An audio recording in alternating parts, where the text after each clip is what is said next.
What changes have I noticed in South Carolina over the course of my lifetime? Unfortunately, precious few.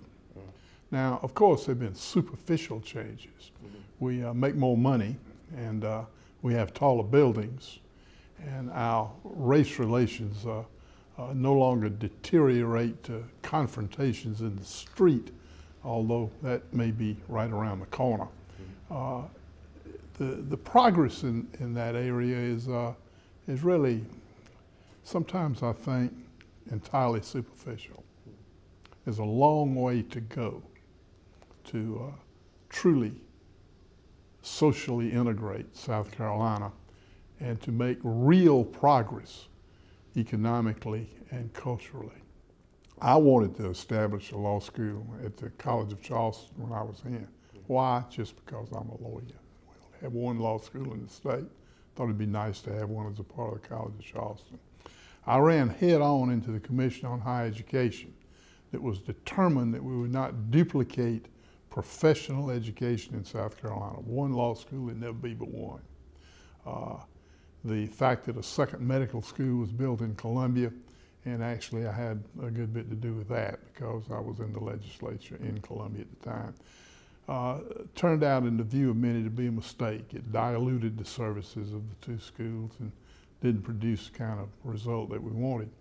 So the Commission on Higher Education was just determined that the College of Charleston and nobody else have a law school, so that was that.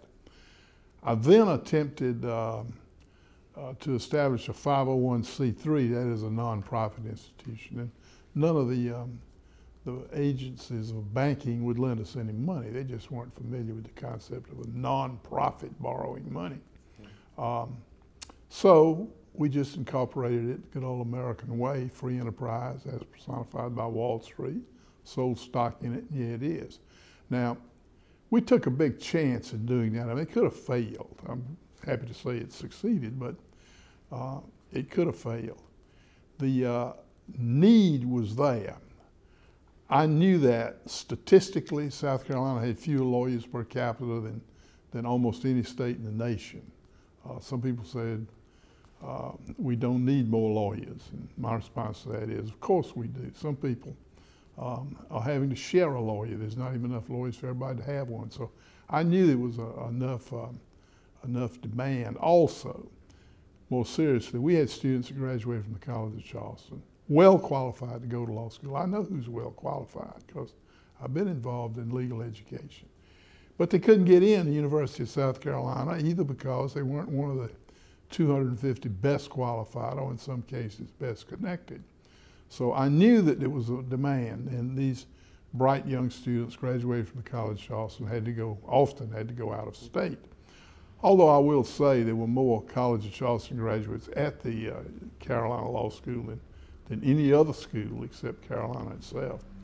So I'm not suggesting there was any discrimination against the college. It's just there's only so many places. So I knew there was a demand for it. What I didn't know is whether they would be willing to pay $30,000, $35,000 a year for it. And it turned out that a good number of them were, and then we were able to establish scholarships for others. It has succeeded, as is obvious, I think, to the community. Succeeded in many ways, but one way is restoring King Street to its previous glory. I don't know if you remember King Street before the law school, but it was a vastly different place.